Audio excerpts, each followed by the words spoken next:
tikāmies ar vairāk kā 300 uzņēmējiem. Lielākā daļa no viņiem bija uzņēmumi, kur sadarbojas B2B segmentā. Vidējais apgrozījums bija kā 4-5 miljoni. Un viņi atnāk uz to video tikšanos, es jautāju, bet kāpēc jums ir interese kaut kāda? Ko es esmu redzējis no uzņēmējiem kā tādiem, viņi pārsvarā ir tādi. Latvijas uzņēmēji ļoti aktīvi šobrīd darbojas TikTokā. Kas, protams, tā nav tas labākais gājiens. Tos lielākos uzņēmumus jau zina Latvijā. Viņiem vienkārši grib, lai viņu vārdu visu laiku redz kaut kur. Varbūt neko nevajag. Varbūt ir labi tā, kā ir. Es varbūt pēc savas pieredzes varu teikt, ka tā diemžēl nav. Ja tā būtu, tad būtu ļoti forši. Bet, Es varu nepiekrist nekam. principā tas arī viss.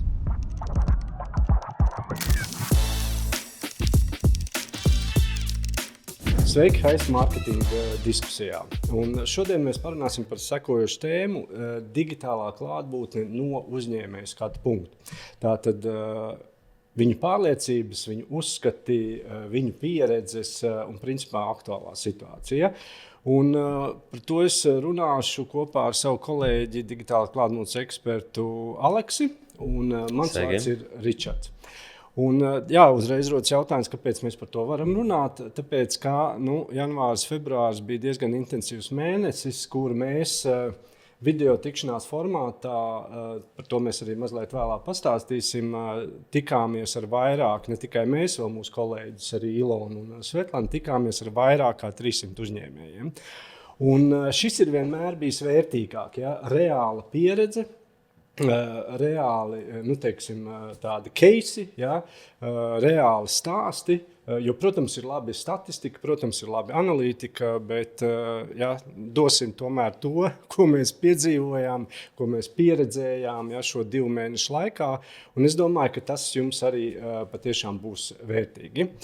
Lūk, un kā jau es teicu, tad pieminēju vairāk kā 300 tikšanās, tad man bija kaut kur ap 60, pa lielam Aleksim arī tuvu, ja, un tur ir gan pirmās tikšanās, gan šīs te otrās tikšanās. Lūk, un es sākumā varbūt, Aleks, iedošu to savu klientu raksturojumu. Ja? Droši. Tad tu saki, kas tev bija. Es teiktu, ka es paņemšu no tā, ka man bija pietiekami daudz pašnodarbinātie, tātad ļoti mazi uzņēmumi. Es nezinu, es varu teikt, ka tur no Latgales, no Balviem bija, no Vidzemes, arī tās nozars ļoti dažādas. Ja? Bija, kas tikko novembrī pagājušā gada sāka darbību. Tur tāds neliels viesunamiņš pie Rēzeknē. Un, jā, tātad, bet, protams, ka bija arī mazie, bija vidējie, un sen nebija tā aktīvi darbojies un strādājis ar lieliem uzņēmumiem. Ja, tātad uzņēmumiem, kuru apgrozījums, faktiski gada apgrozījums ir vienam pat bija 15 miljoni. Ja, tā bija arī priekš manis ļoti vērtīga pieredze.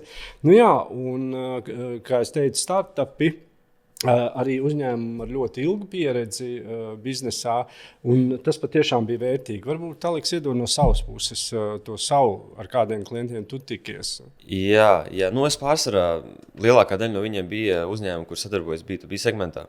Protams, arī netrūka kādu pakalpojumu sniedzēju, arī tādu mazu lielāku uzņēmumu, mazliet, kurus teikt, tāds vidējais apgrozījums bija kā 4-5 miljoni. Bet noteikti lielākā daļa no viņiem bija šie B2B, kuri tiešām, pēdējā laikā varbūt saskarās ar kaut kādām grūtībām tieši klientu atrodamībā.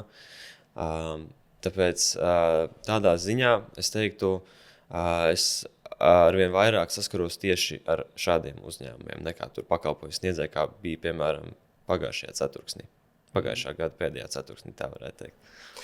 Tu starp citu tikko pieminēji saskars ar izaicinājumiem, un jā, bija man viens uzņēmums, kas ir saistībā ar skaistumkopšanu liels, no kaut kāda 92. gada pa lielam tirgu, un zināmā mērā līderis tajā savā nišā. Ja? Un viņi atnāk uz to video tikšanos, es jautāju, bet kāpēc jums ir interese kaut kāda?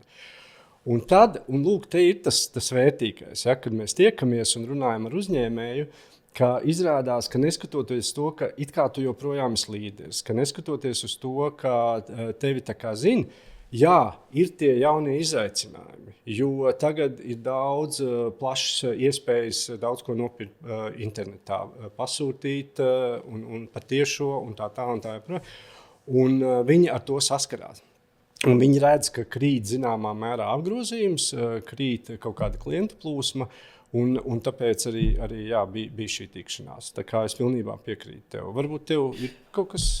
Absolūti, jā, es arī varbūt gribētu, lai tu pastāsti varbūt vairāk par to mūsu modeli. Jo, principā, tā pirmā, otrā tikšanās varbūt arī tiem klausītājiem nav saprotams, par ko iet runa un kā mēs darbojamies. Varbūt mazliet par to var pastāstīt. Jā, nu, lūk, mēs principā tā ļoti aktīvi no janvāra mēneša mēs strādājam pēc tā 2 tikšanās modelis, bet video tikšanās, jā, kur mēs esam kopā 4. Ja, es arī aktīvi metos iekšā ar klientiem strādāju, tāpēc, ka, lai es jums palīdzētu, arī jūs varētu mācīt kaut kur un mentorēt, man ir jāredz un jāzina, ko klienti domā. Nu, lūk, un ir tā, ka mums ir pirmā tikšanās, tā ir video tikšanās, tā ir tikai vienīgi konsultācija, ne? Kur mēs ar klientu iepazīstamies, saprotam tās viņu vajadzības, viņu mērķus, to viņu izaicinājumus. Tad nākamais tā īsi par to, kas ir heights marketing. Tad, teiksim, saprotamā valodā izstāstam, kas ir digitālā klātbūtne un mēģinam arī saprast, kā klients šobrīd to uztver. Un tad iemetamies tajā auditā iekšā. Tātad, ko nozīmē audits? Praktiski mēs izvērtējam klienta to digitālās klātbūtnes auditu tādā diezgan plašā spektrā. Ja? Gan atrodamība, klātesamība, uzticamība, uztveramība, gan mājaslapa, kanāla, sociālie tīkli, saturs, reputācijas pārvaldība. Nu, lūk, ja? Tā ir tā pirmā tikšanās. 30 minūtes pa lielam un viss. Varbūt par to otro tikšanos tu pastāsti. Jā. Protams, otrā tikšanās notiek tikai tad, ja mēs saprotam kopā ar klientu, ka tas ir nepieciešams un ir lietas, ko mēs arī no savas puses varam tā teikt īstenot vai palīdzēt tieši šim uzņēmumam. Bet tas pats galvenais, kā notiek šīs otrās tikšanās, mēs no sākuma izrunājam tos mērķus, kas ir šim uzņēmumam, jeb šim te uzņēmējam. Saprotam, kas būtu nepieciešams, kas būtu jādara, ātri iziem cauri, ko mēs darīsim, lai tieši šos mērķus sasniegt, jeb atrisināt kādu no uzņēmuma problēmām, un tad attiecīgi balstamies kaut kādiem audita datiem, lai labāk saprastu, kas būtu šis personalizēts piedāvājums, ko tajā ielikt un kas būtu uzņēmējiem tiešām vērtīgi un vajadzīgs. Principā tas arī viss. Okay. Uzņēmēji, ir pirmā tikšanās, ir otrā tikšanās. Kāda ir tā tava pieredze? Cik lielā mērā tie, kas pirmā tikšanās, tātad konsultācija audits, cik lielā mērā viņi pāriet uz to otro tikšanos? Tā aptuveni. Es teiktu, procentuāli manā pieredzē būtu kaut kāds 70-75%, kas pāriet. Es teiktu diezgan daudz. Protams, tālāk jau runājot par kaut kādām līguma saistībām un tam tālāk, tas visticamāk arī samazinās, tā ir vienkārši pārdošana. Bet tajā pašā brīdī lielākā daļa no tiešām viņi arī piekrīt, arī tās atsauksmes, kas man ir bijuši par viņu pirmajām tikšanām, kur mēs izējām cauri visam auditam, es parādu arī uzņēmējiem, kur ir kaut kādas lietas, ko varētu uzreiz kaut ko uzlabot bez maksas, ko viņš pats var darīt brīvajā laikā, bet lielākā daļa no viņiem tiešām piekrīt un vēlētos redzēt to personalizēto piedāvājumu. Šeit es teiktu, ka es piekristu tev. Man ir kaut kur ap 80-85 kolēģiem kaut kas līdzīgi. Ko tas nozīmē? Visticamāk, ka mēs gribam paslavēt uzņēmējus, ja, ka viņiem tā interese ir. Un zināmā mērā tas lielais skaits, kas pāriet arī uz to otro tikšanos, ka viņiem tomēr interesē tātad tas, ko mēs pastāstījām, parādījām un ko viņi ieraudzīja faktiski. Ja? Tātad viņi to novērtē un viņi saprot, hei, laikam mēs vieni paši īsti uz priekšu tā kā netiksim. Ja? Jā, tā kā teica, kaut ko var paši. Un tad ir šīs otrās tikšanās. Ja? Tā kā, jā, šeit tā tendence kopumā ir laba. Okay. Bet es domāju, ka pārējiem pie tā, ka parunāsim konkrēti jau par to, kā tad uzņēmumi un uzņēmēji izprot to digitālo klātbūtni, tās viņu pieredzes, tās viņu pārliecības, varbūt prasmes. Tā kā paspēlējamies ar to, ko mēs dzirdējām, ko mēs redzējām. Un, ja runā par tām tendencēm, tad es teiktu, ka tad, kad es uzdodu uzņēmējiem jautājumu, hei, kā jūs saprotat digitālo klātbūtni? Ja? Tos spēles noteikumus šobrīd. Un tad apmēram 60-70% Varbūt vispār dalīt savādā, bet labi. Teiksim, lielākā daļa mājaslapa, un tad daži sociālie tīkli. Teiksim, lielāki uzņēmumi vēl runā par to, ka viņi izmanto aktīvi arī Google ads un metareklāmas. Ja? Citam, kuram, piemēram, ir vēl vairāk tie sociālie tīkli. Protams, šobrīd es teiktu, tā tendence ir arī TikTokā ļoti uzņēmēji aktīvi darbojās.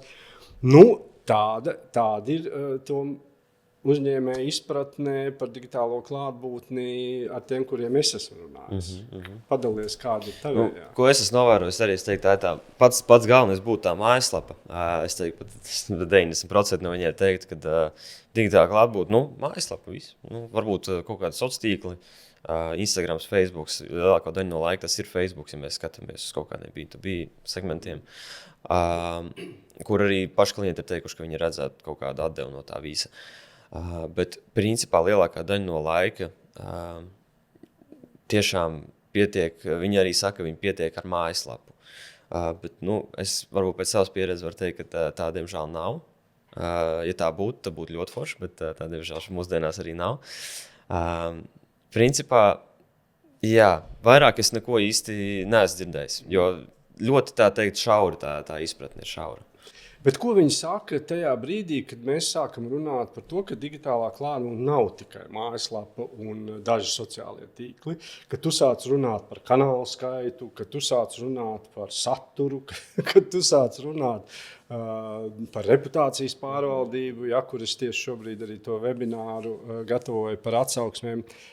Ko tajā brīdī, kā reaģē tavs uzņēmējs, ar kuru tu tikies? Principā es no sākuma parasti arī pastāstu, kā strādā varbūt Google algoritms, un tad viņi, protams, sāk ieklausīties. Bet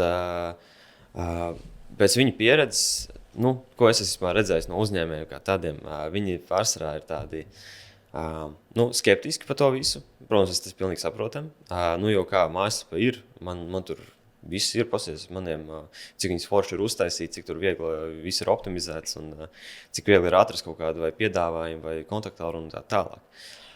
Bet grūti arī dažreiz klientiem ir saprast to, cik svarīgi tas ir. Protams, mēs arī cenšamies to visu procesu padarīt tik vienkārši, kad, lai šie klienti arī saprot, ka tas ir tiešām vajadzīgs. Zini kā, tas ir tāpat kā, es nezinu, es kaut kādas, varbūt, nezinu, 40, bet cik man daudz tie gadi ir ārprāts. 35 gadus nodzīvoju ar kaut kādām pārliecībām, un tad pēkšņi, teiksim, tu saproti, bet ir jāsāk mīlēt sevi, ir jāsāk parūpēties par savu mentālo veselību, ko tu vispār. Un tas jau nenotiek šitā. Un mēs jau nevaram pārmest uzņēmējiem, ka viņi tā nesaprot. Tāpēc, zināmā mērā, mēs Hais Marketing arī rīkojam webinārus, tāpēc mēs rīkojam arī šāda veida tikšanās un konsultācijas, lai veidotu to izpratni, vai ne? Lai veidotu to sapratni, un tad kaut kādā brīdī, varbūt ne uzreiz, bet pēc tam viņi jau sāka, bet laikam tomēr esošā situācija ir tāda, kāda tāda ir. Okay. Es te teiktu vienu, man gribās padalīties par to TikTok. Tu ļaus man izteikt savu? Droši, es neko tev neizliedzu darīt. Lūk, es esmu TikTokā. Man arī tas, man liekas, drīz būs gads, kopš es esmu. Un arī tā pieredze veidojās. Un, protams, ka es tur daudz nesēžu, tik cik iedodu to savu saturu no apmācībām tām viedo. Un, ko es esmu pamanījis, ka Latvijas uzņēmēji ļoti aktīvi šobrīd darbojas TikTokā. Arī gan mazi, gan lieli, gan vidēji. Bet ir viena tendence, un runājot arī ar uzņēmējiem, ka mazliet, protams, ka ir jābūt. Liekat saturu veidojot, tas ir forši, tur ir sava auditorija. Ja? Bet tas, ko mazliet daļa no uzņēmējiem, kuriem es tikos, viņi drusku tā kā aizlikuši ir tajā otrajā grāvī, ka pa daudz, ka viņiem liekas, ka TikToks tagad ir tas vienīgais ceļš, gandrīz vai kā viņi dabūs tos klientus. Tev nav tāda sajūta, tā ikdienā vērojot? Nē, protams, ir vairāk uzņēmumu, kur es teiktu, ka prioritizē vienu no sociāliem tīkliem, kas, protams, nav tas labākais gājiens. Bet varbūt, Ričard, tev bija jautājums, kāpēc, piemēram, TikToks, kā viņš izceļās saistībā, salīdzinājumā ar citiem sociāliem mediju platformām citām? Izceļās, tu domā, no biznesa viedokļa, jo es jau varētu citēt vienu klientu teikto, ar kuru mēs uzsākām sadarbību. Ja? Tad, kad mēs runājām, es noklusēju, jo viņš diezgan skarbi izteicās par TikToku. Ja? Un es tos vārdus pat negribētu atkārtot. Ne? Līdz ar to, kāds ir jautājums attiecībā uz TikToku? No tavas puses. Es ļoti labi saprotu, ka TikTok organiskā atrodamība, meklēšana vienkārši ir super, tīpaši Latvijā. Salīdzinājumā, piemēram, ar Facebook vai Instagram, to mēs esam diezgan novērojuši. Viņš vairāk parādīs, piemēram, saturu, kas ir vietējs, tā teikt, prioritizēs viņu nekā citus, kas ir ārvalstu saturs. Tāpēc tādā ziņā viņš arī izceļās, varbūt salīdzinājumā ar citām platformām, bet tas nenozīmē, ka citās nevajadzētu būt. Tieši tā, kad zināmā mērā, ja runājam vispār par digitālo klāstu, te būtu jābūt tādam līdzsvaram, ja, un te mēs runājam gan par to kanālu skaitu, ja, un neatstājot novārtā nevienu no tiem aspektiem, gan par to saturu. Kāpēc es par to TikToku, ka ņemot vērā to pieredzi, kas bija mums ar uzņēmējiem un tas, ko mēs redzam, ka mēģināt līdzsvaru turēt, nepārspīlēt, jo es joprojām skatos pāris uzņēmējus, ja, kur mēs arī tikāmies, viņi turpina skriet uz tiem pakomātiem, ja, un tur nāk kaut kāds pasūtījums, jā, tur veidojās kaut kāda atpazīstamība, bet tāpat laikā, ja tu aizmirst par pārējiem, ja pārējos tā kā ignorē, tad diezgan jāsaka, tu vari aizmirst arī par organisko, dabisko rezultātu, kas nāk pastāvīgi, ja, gan no Google puses, gan no AI puses. Vai ne? Absolūti. Okay, labi, bet te vēl noslēdzot šo posmu, teiksim, jo daudzi uzņēmēji vispār digitālo klāstu uzsver tas, ko mēs sākumā teicām. Kanāli, ja? Nezinu, tas ir tā kā aiziet uz veikalu, nopirkt kaut ko, atnāk mājā un tad kaut kādu laiku neiet uz veikalu. Ne? Nevis, ka tā ir kā sistēma. Nevis, ka tas ir tāds nepārtrauc darbs, ja? ka tas ir kā tāda zināmā mērā stratēģija. Tas ir tas, ko mēs arī ar uzņēmējiem runājām. Ja? Ka viņi vairāk uz tiem rīkiem koncentrējas, nevis koncentrējas uz stratēģiju, uz sistēmu kopumā. Ja? Tādā veidā. Bet varbūt parunājam arī no tās pieredzes, padalies, kāda bija tava pieredze ar uzņēmējiem, kāda tad ir vispār viņu mērķi šobrīd? Tās vajadzības, kas ir varbūt tie izaicinājumi? Es teiktu, tādā MVU segmentā lielākā daļa no laika, protams, ir palielināt apgrozījumu, iegūt vairāk klientus, pārdošanas apjomu palielināt. Tie ir tie paši galvenie, ar ko es esmu saskāries. Runājot par kaut kādiem lielākiem uzņēmumiem, tur jau ir runa par atrodamību. Viņus jau principā tos lielākos uzņēmumus jau zina Latvijā. Viņiem vienkārši grib, lai viņu vārdu visu laiku redz kaut kur. Vai viņi tik pamanāmi, kaut visur, kur jūs ejat, jūs redzat viņu vārdu, nekad neiziet ārā no prāta un tā tālāk. Bet principā tie paši galvenie būtu, tā teikt, varbūt jau specifiskāk ejot uz priekšu, runājot ar klientiem, mēs saprotam, ka tā no kurienes nāk šie klienti, no kurienes, kur viņi ir visvairāk, kur viņi tiešām meklē šādu veidu pakalpojumu. Un tad mēs attiecīgi saprotam jau specifiskāk, vai tas būtu, piemēram, uzlabot atrodamību Google, vai tas būtu uzlabot, piemēram, iesaisti veidotajā saturā. Un tā tālāk. Principā lielāko daļu no laika MVU segmentā ir nepieciešamība optimizēt tieši Google atrodamību, gan arī mākslīgā intelekta chatbotu. Manu pieredze par tiem mērķiem runājot, es tā varbūt konkrētāk. Piemēram, man bija uzņēmums, kurš saka, ka viņš vēlas veidot to biznesa attīstību tā, ka pēc laika viņš var pieņemt darbā tur vēl vienu darbinieku un pēc kaut kāda laika atvērt noliktavu. Ja? Vai arī kaut kā interesanti. 2 uzņēmumi, ar kuriem es satikos, man liekas, pēdējā mēneša laikā bija, ka mēs gribam būt savā nišā, savā nozarē numur 1. Sen nebija dzirdējis, ja, šo mēs gribam būt numur 1, ka tajā brīdī, kad viens bija finanšu laikam, ja, ka tajā brīdī, kad domā par finanšu piesaistu uzņēmumiem, tad domā par šo uzņēmumu. Ja. Otru tagad ātrumā nepateikšu, bet arī viņiem, ja, ka viņi grib būt līderi, ja, un tam līdzīgi. Protams, eksporta tirgus, protams, B2B, ja, arī sektors, ka grib paplašināt to korporatīvo segmentu. Līdz ar to labā ziņa ir kāda? Uzņēmējiem, mūsu uzņēmējiem ir mērķi, vai ne? Viņiem ir vajadzības, un viņi varbūt mazāk runā uzreiz tā pirmajā reizē par tiem izaicinājumiem, ja, ar ko viņi saskaras. Es nezinu, vismaz man bija tāds sajūta, ka viņi vairāk par mērķiem, jā, viņi grib to, jā, bet par tiem izaicinājumiem mazāk. Lūk. Man liekas, izkristalizējās 2 uzņēmēju grupas. Viena varbūt padalies ar to savu pieredzi, kas ir tā viena uzņēmēja grupa. Es varbūt vienu no grupām saukt tādi attīstības orientētie. Viņi vēlas augt, viņi vēlas palielināt apgrozījumu, tīpaši tie ir tādi MVU segmentu uzņēmumi. Viņi arī biežāk nāk uz šīm otrajām tikšanām. Meklē risinājumus, kā piemēram optimizēt savu ikdienu, kā samazināt laiku, viņi pavada varbūt no netik ienesīgām lietām. Un, protams, arī meklē jaunus klientu piesaistes veidus. Varbūt kāds ir otrais, tad var pateikt ātri. Es vienkārši domāju par tiem attīstības orientētiem. Jā, es vienmēr priecājos par tādiem, jā, un es arī sarunās uzslavēju viņus un komplimentēju viņiem. Jā, un es arī piekrītu, ka arī viņi visbiežāk nonāk uz tām otrām tikšanām. Ja? Es teiktu, es meklēju vārdus tai otrai grupai un domāju, kā. Ja? Un te atkal, kā es arī teicu, gatavojot to vienu webināru, nav stāsts par sliktiem cilvēkiem noteikti, ja? Nav stāsts par sliktiem uzņēmējiem. Ja? Tās ir pieredzes, tās ir tādas pārliecības, tāpēc lēnām soli pa solim gan jau.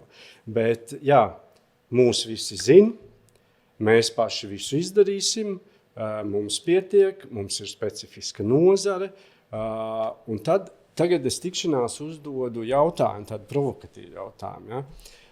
Pirmkārt, es uzdodu, kāpēc jūs esat šeit šodien uz šo tikšanos, ja? Un tas otrais ir, varbūt neko nevajag. Varbūt ir labi tā, kā ir. Un tomēr es teikšu, ka ir daļa uzņēmēju, kas joprojām tā domā, neskatoties to, ka viņi ir atnākuši šo pirmo tikšanos. Ja? Un joprojām, ka viņi var izdarīt visu paši. Bet, diemžēl, es domāju, ka mums ir viņi jābēdina, ka šobrīd tas ir arvien grūtāk un grūtāk izdarāt. Protams, ja viņiem ir mērķi, ja, un viņiem ir vajadzības, un viņi grib nonākt tur, tad es teiktu, ka tas, kā es saku, tas vientuļnieks sindroms īsti vairs nestrādā, ka tikai pats. Ja. Tā kā jā, es piekrītu, ka tādas 2 grupas zināmā mērā ir izveidojušās. Kaut kas vēl? Es domāju, mēs labi raksturojam abas grupas. Jā, jo tiešām šī atšķirība tiešām ir redzama arī skatoties arī pēc apgrozījuma. Protams, ne visi MVU segmentu uzņēmumi ir tādi attīstības orientēti vai tur stabilitātes orientēti. Cilvēki visādi. Mēs nevaram viņus iedalīt specifiski tieši 2 grupās, bet tā teikt, atvieglojot to visu situāciju, jā, noteikti to mēs esam novērojuši. Labi, jā, tā kā šeit es teiktu tiešām ņemot vērā visu to pieredzi un, protams, liekot pretī lietotāju pieredzi internetā, jā, un Google un AI spēles noteikums, es teiktu, ka jā, esat tomēr jau sākat domāt, esat atvērti uz to sadarbību, jā. Absolūti, es ātri arī piebildīšu par to, ka tiekoties ar klientiem, mēs vairākas reizes esam diskutējuši arī par Google reklāmām, kas ir Google AdWords un citiem veidiem, kas ir ietilpšies Google reklāmās.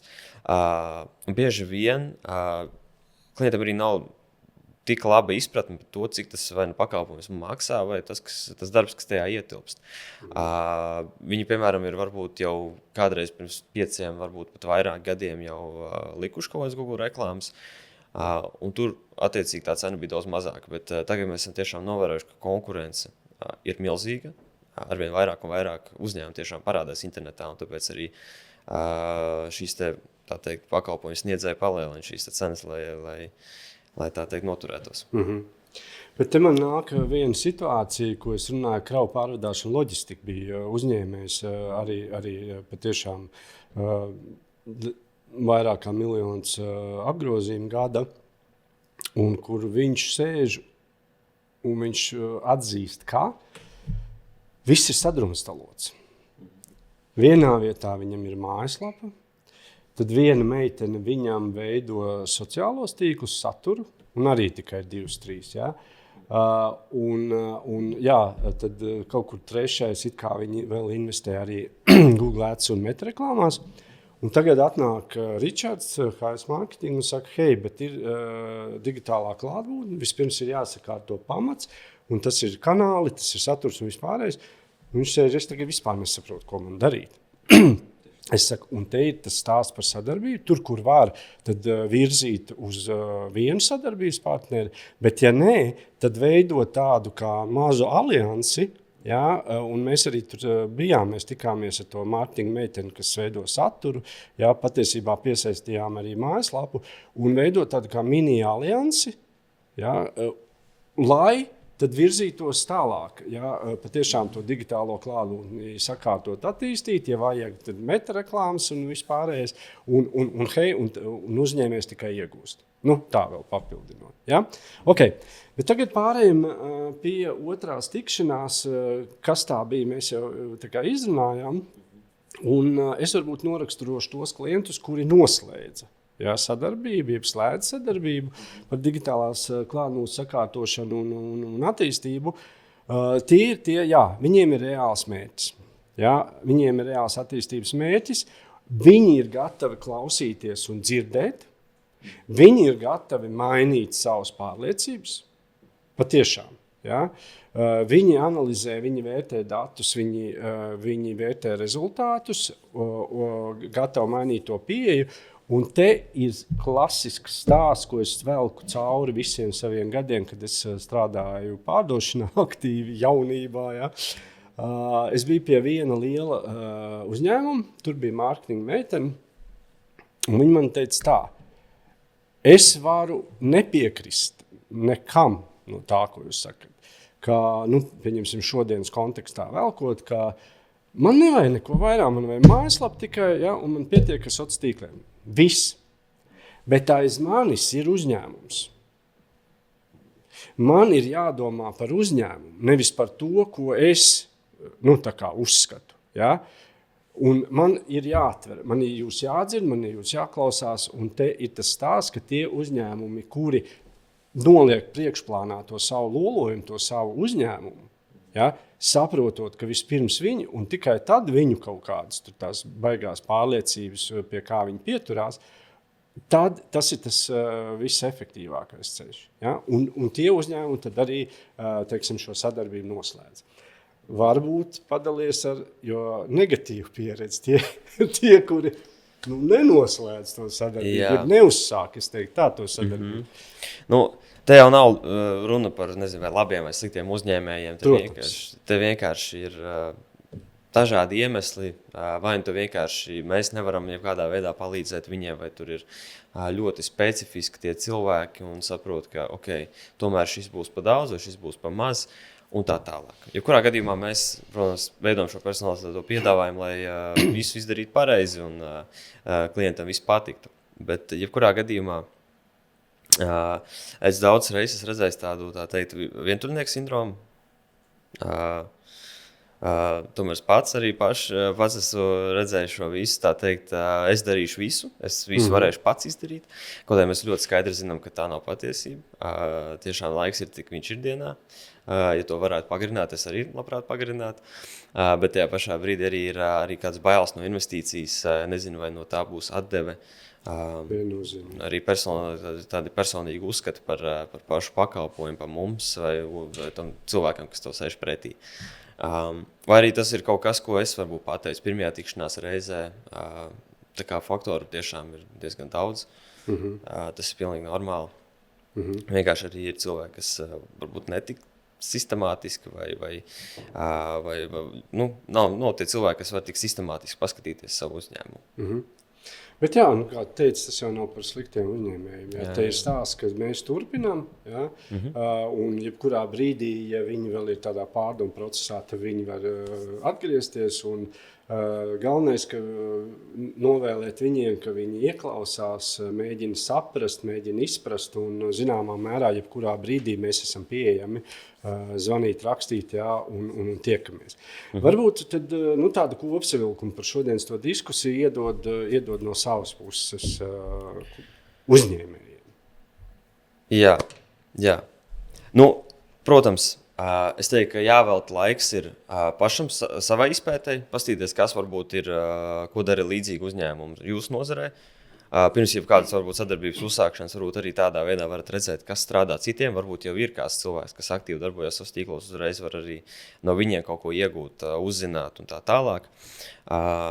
Es arī vēlos piebilst, ka tā digitālā klātbūtne ir sistēma, kas arī balstīts tāda stratēģija, pēc kā mēs balstamies. Un ikmēneša darbs, ko mēs veicam šajā visā, tiešām vienmēr tur apakšā ir jūsu uzņēmuma mērķi. Tālāk, protams, ir veltīt laiku. Protams, ja jau krietni mazāk viņš paliek, uzņēmums attīstās, tas pilnīgi saprotami. Tā teikt, noteikti šīs digitālās klātbūtnes sakārtošana, klātesamība, atrodamība, viss šis aiziet kopā, lai arī veicinātu jums atrast tos potenciālos klientus, kad jums pašiem nav laika to darīt. Arī es teiktu, ka vislabāk strādā sadarbība. Paņemam kaut vai jebkuru jomu, jebkuru nozari, kaut vai ikdienā situācijas.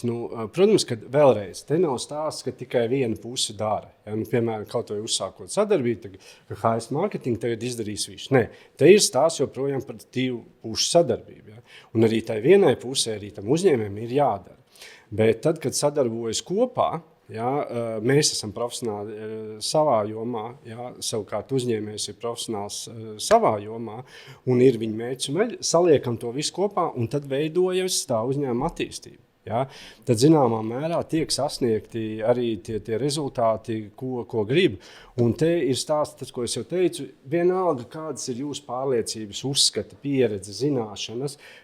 Principā, jebkura uzņēmēja ir uzņēmums, vai ne? Un ka prioritāri šeit ir uzņēmums vispirms, un tad jau domāt, kā tad es to uzņēmumu varu virzīt, kā viņu atradīs, kā viņu pamanīs, kā viņam uzticēsies un visas tās lietas, par kurām mēs esam runājuši. Tāpēc es teiktu, kad veidojam sadarbību, veidojot sadarbību ar profesionālu, veidojot sadarbību ar to, kam jūs uzticaties, lai nav tā, kā tas viens uzņēmējs teica, baigā sadrumstaloties šobrīd, un es vispār nesaprotu, jo tas iedos taču uzņēmējiem laiku fokusēties vairāk uz to, kas ir ikdienā viņa prioritāte. Ikdienā viņa prioritāte ir biznesa. Bet digitālā mārketinga jomā, tur es teiktu, ka ir jāliek iekšā speciālisti. Tā digitālā klātbūtne pat par sevi jau tas nav nekāds mērķis. Tā ir infrastruktūra, kas tiešām palīdz uzņēmumam augt. Tieši tā. Un vēl noslēgumā es iedošu pāris piemērus, patiešām nevar būt cipariski, jo mēs to rādam, tad, kad mēs tiekamies ar uzņēmējiem, it īpaši otrajā tikšanās reizē reāls piemērs, reāls statistikas, kā šī sadarbība palīdz, bet man, piemēram, ir ļoti labs veiksmes piemērs. Tā arī daudzmiljonu kompānija, liels uzņēmums, un oktobrī, kad mēs uzsākām sadarbību, šis uzņēmums organikā vispār nerādījās, nopietni. AI nedeva vispār viņus ārā. Un tur arī ir mārketings. Un mēs izveidojam sadarbību. Pilni 3 mēneši, un mēs pirms 2 nedēļām sēžam ar mārketinga meiteni, jo mēs regulāri tiekamies, skatāmies. Un viņš saka, Ričard, mēs veicām pētījumu. Viņi veica, nevis mēs. Es gan arī testēju. Un viņi saka, hei, organiskās meklēšanas rezultāti fantastiski. Viņi perfekti nāk ārā. Ja? Vai ir vēl uzņēmums Cēsīs, teiksim, kas nodarbojas stikla nojumiem, stikla verandām un tām lietām. Pirmie tādi asniņi jau parādījās organikā jau pēc 1. mēneša. Protams, ka mēs parasti sakām, ka tādi reāli pirmie rezultāti parādās pēc 3 mēnešiem, tādi taustām. Ja?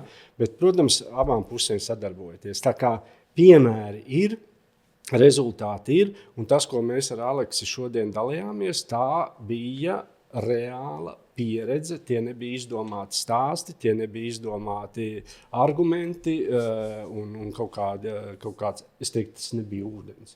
Tā bija mūsu un mūsu kolēģu vairāk kā 300 tikšanās ar klientiem pieredze, vai ne? Lūk, un tas, ko mēs tad arī aicinātu, ka esiet aktīvi un piesakieties šiem video konsultācijām. Tātad formāts ir 1. tikšanās, kā jau teicu, iepazīšanās, īsi, kas ir high smarting, īsi, kas ir digitālā klātbūtne, jūsu uzņēmuma audits, pēc tam jūs saņemat materiālu. Un, protams, ja jums ir svarīgi jūsu mērķi, jūsu uzņēmuma attīstība, tad mēs virzamies uz 2. tikšanos, kur ir jau konkrēts piedāvājums. Tāpēc esiet aktīvi, esiet vērsti uz sadarbību, bet citādi visādi, lai jums viss patiešām izdodas. Gan biznesā, gan privātajā dzīvē. Kustamies uz priekšu.